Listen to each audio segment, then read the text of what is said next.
आषाढी एकादशीच्या तुम्हाला सगळ्यांना खूप खूप शुभेच्छा. हॅलो नमस्कार, मी अमरज्योती खेळकर.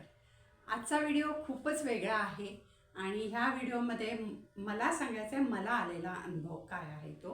कारण प्रत्येकाचा वेगळा वेगळा अनुभव असतो, पण मला हा शेअर करावासा वाटतो आहे. कारण हा बायकांविषयी व्हिडिओ आहे. बायकांना घरामध्ये म्हणजे कुठच्याही नेहमी असं ठरलेलं असतं ना की बाईनी घरातली कामं बघायची आणि पुरुषांनी बाहेरची कामं बघायची. त्याप्रमाणे जर बायकांनी पण बाहेरची कामं बघितली किंवा बाहेरच्या व्यवहारात लक्ष दिलं तर ती कामं खूप अतिशय चांगली होतात. हा मला आलेला अनुभव आहे. नुकतंच आमच्या घरामध्ये थोडंसं रिनोव्हेशनचं काम करायचं होतं आणि माझं तुम्हाला मी प्रत्येक व्हिडिओ सांगते, माझा पार्लर होतं जुनं आणि त्याचं फर्निचर वगैरे पण खूप होतं आणि ते अगदी आम्ही आरसा वगैरे भिंतीत बसवलेला आणि ते सगळं काढायचं होतं कारण रिकामा करायचा होता. हॉल खूप मोठा आहे तो आणि तो रिकामा करायचा होता. तर रिकामा करायचा होतं म्हटल्यावर सगळं फर्निचर काढावं लागणार होतं. तो आरसा एवढा मोठा होता, आमचा 7x4चा आरसा होता. एवढा मोठा आरसा काढून तो नीट एक तर कोणाला तरी देणं किंवा विकणं हे काम करायचं होतं. नंतर जुना सोफा होता, तो विकायचा होता. आमचं दार होतं, खूप जुनं होतं. जवळजवळ एक 35 वर्ष जुनं दार होतं आणि पूर्वीच्या काळी आर्च होतं, म्हणजे ते दार केलं होतं तेव्हा त्याला आर्च केली होती. तर आर्च नको आता, चौकोनी दार पाहिजे म्हणून मग ती पूर्ण भिंत फोडून आम्ही चौकोन म्हणजे स्क्वेअर केला होता आणि तसं त्याप्रमाणे आम्हाला आता दार करायचं होतं. आता जुनं दार काढलं कारण जुनं दार काढणं गरजेचं होतं. आता ह्या सगळ्या आता हे दार 35 वर्षापूर्वीचं होतं तरी पण ते सागवानी लाकडातलं होतं, खूप जड होतं आणि त्याचे सगळे कडी कोंडे जी मूठ असते म्हणजे दार दार ओढायची धरायची ती सगळी ब्रासमध्ये म्हणजे पितळेची होती आणि अतिशय सुंदर दार होतं. पण ते आता आर्च काढल्यामुळे ते दार आम्हाला काढावं लागलं. तर ही सगळी कामं होती. आता ही सगळी कामं होती तर आता माझ्या मिस्टरांना मध्ये थोडंसं बरं नसल्यामुळे त्यांनी मला सांगितलं आता ही कामं आहेत ती तू बघायची. म्हणजे मी तुला जर गरज लागली तर मी म्हणजे सांगीन, म्हणजे काय असेल तुला मदत हवी असेल तर, पण ही सगळी कामं आता तू बघायची. आणि मग मी इतके वर्ष कधी काहीच कामं केली म्हणजे ही बाहेरची कामं कधीच मी बघितली नव्हती की गवंड्याला बोलवणं किंवा प्लंबरला बोलवणं, नंतर कार्पेंटरला फोन करून त्याला सांगणं, हे असं काही मी बघितलं नव्हतं. हे नेहमी माझे मिस्टर करायचे. पण हे त्यांनी सांगितल्यावर मी म्हटलं काय हरकत आहे, आपण पण हा अनुभव घेतला पाहिजे किंवा आपण पण हे केलं पाहिजे ना.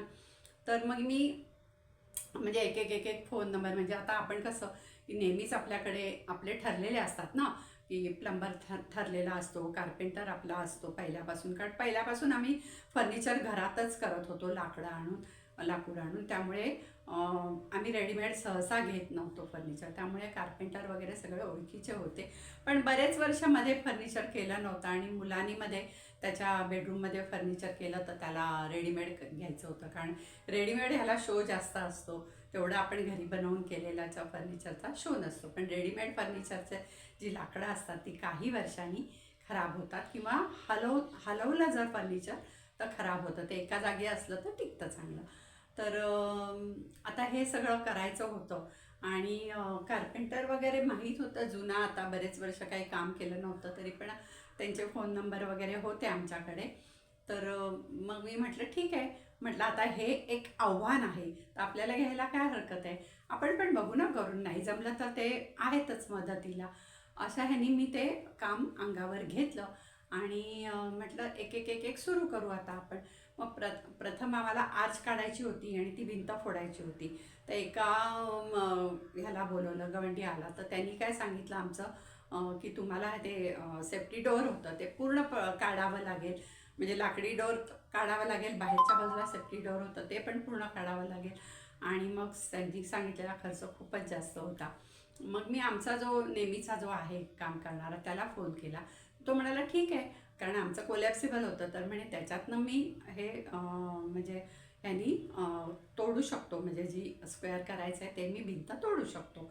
कारण कटर पाहिजे त्याला, म्हणून भिंत कट करायला कटर पाहिजे. तो म्हणाला कटरने मी करू शकतो. म्हटलं ठीक आहे. मग कार्पेंटरला फोन केला. कार्पेंटरला फोन केल्यावर कार्पेंटर तेच म्हणाला की मी आत्ता काम घेतलेलं आहे हातामध्ये आणि माझ्याकडे काम आहे आणि ते काम माझं पूर्ण झालं की मी तुमच्याकडे येईन आणि काय करायचं आहे ते बघीन. आणि तो पण आला, त्यांनी पण केलं.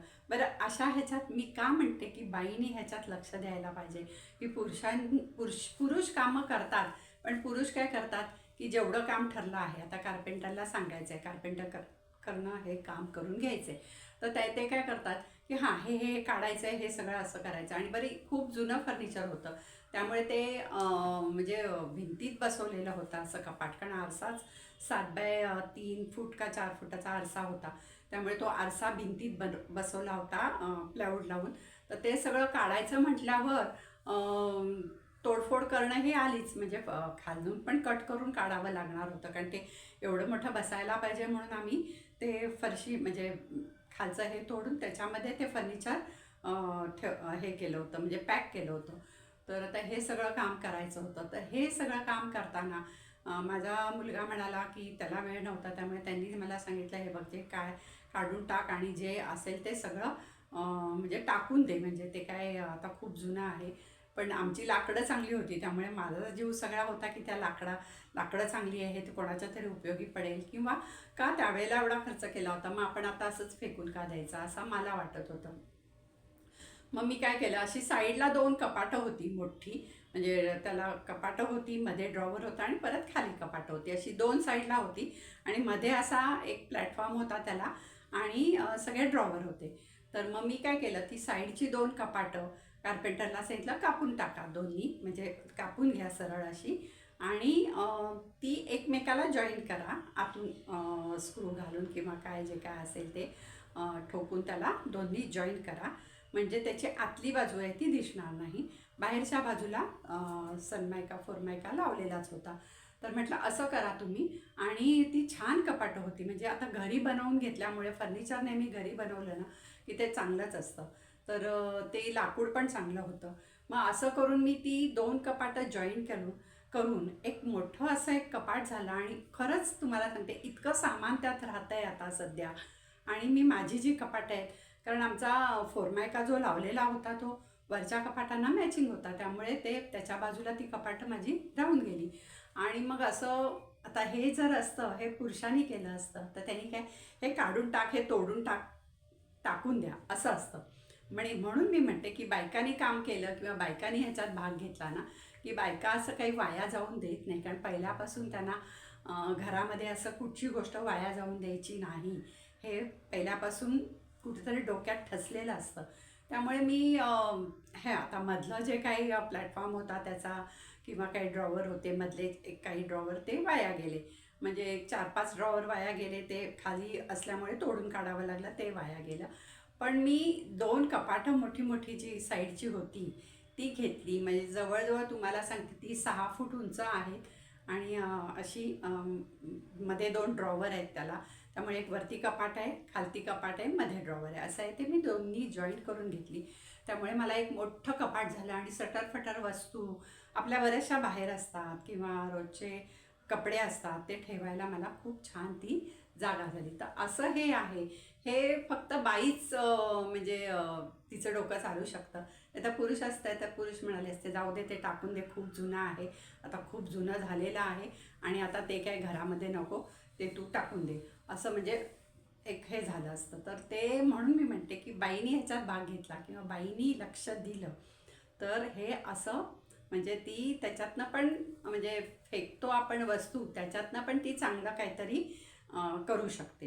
आणि दुसरं मला एक सांगायचं आहे की जे काही वस्तू विकायच्या होत्या, आता आमचा खूप जुना सोफा होता, साधारण असं 30-35 वर्ष जुना होता, तो पण सागवानी, त्याची फ्रेम पूर्ण सागवानी होती.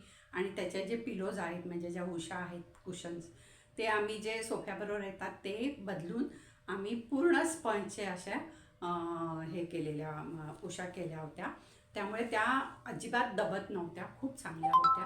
आणि मग मला असं वाटलं की एवढा चांगला सोफा आहे तर तो असा टाकून का द्यायचा. मग आपले असे ग्रुप असतात ना वेगळे वेगळे, तर आमचा एक असा ग्रुप आहे की जिथे सामान विकायचं घ्यायचं असं, म्हणजे आहे असा एक ग्रुप.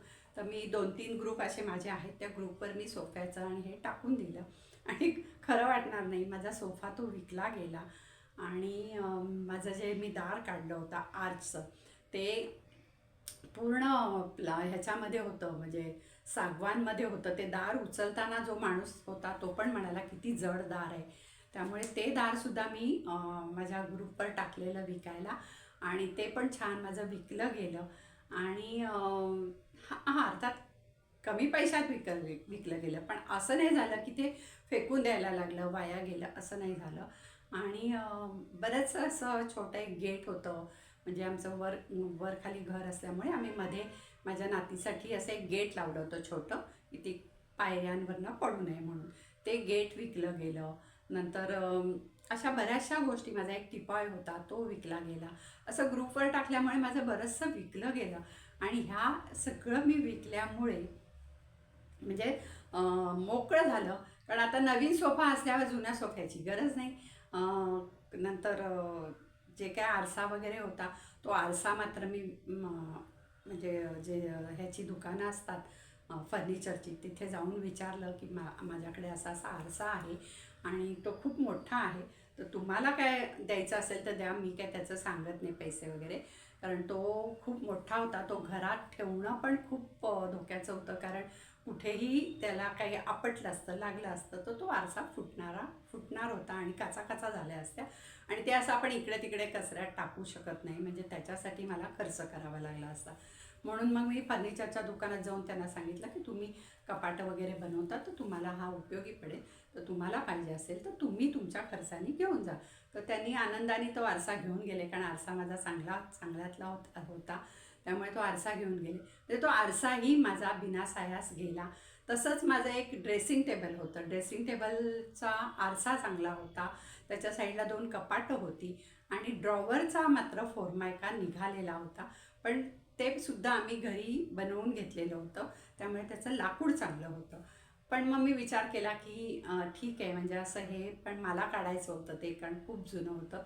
तर मी मग ते असंच कोणाला तरी देऊन टाकलं. म्हणजे अशा बऱ्याचशा वस्तू काही कोणाला दिल्या, काही विकल्या. पण हे जे आहे ना, हे एक बाई पटापटापटा करू शकते, किंवा हे बोलणं, फोन करणं, त्यांचे मेसेज बघणं, त्याला उत्तर देणं, हे सगळं बायकांना, म्हणजे बायका करू शकतात. आणि बायकांना जर संधी दिली तर बायका करू पण शकतात आणि अतिशय चांगल्या प्रकारे करू शकतात. हा माझा अनुभव आलेला आहे. तुम्हाला पण बघा, म्हणजे जर का बाईंनी काही गोष्टीत लक्ष घातलं तर ते काम त्या सक्सेसफुली करतात. आणि जिथपर्यंत काम होत नाही तिथपर्यंत त्यांना चैन पडत नाही, त्यामुळे ते कामाचा पाठपुरावा घेऊन ते काम करतात. हा म्हणजे मी आत्ता हे जे सगळं केलं त्याच्यामध्ये एक चांगला आलेला अनुभव आहे. त्यामुळे मला हा बायकांना सांगायचं आहे की बाईच्या अंगामध्ये खूप म्हणजे जसं घर सांभाळायचं एक ती करते, सगळं घर सांभाळते, घरातल्या लोकांना सांभाळते, त्याचप्रमाणे ती बाहेर जर तिने लक्ष दिलं तर ती बाहेरची कामंसुद्धा व्यवस्थित सांभाळू शकते आणि करू शकते. हा आलेला अनुभव आहे. त्यामुळे बघा बायकांनो, की तुम्ही पण, माझ्या मैत्रिणींना मी हेच सांगू इच्छिते की तुम्ही काही गोष्टीत लक्ष दिलं तर ते तुम्ही सक्सेसफुली काम करू शकता. धन्यवाद.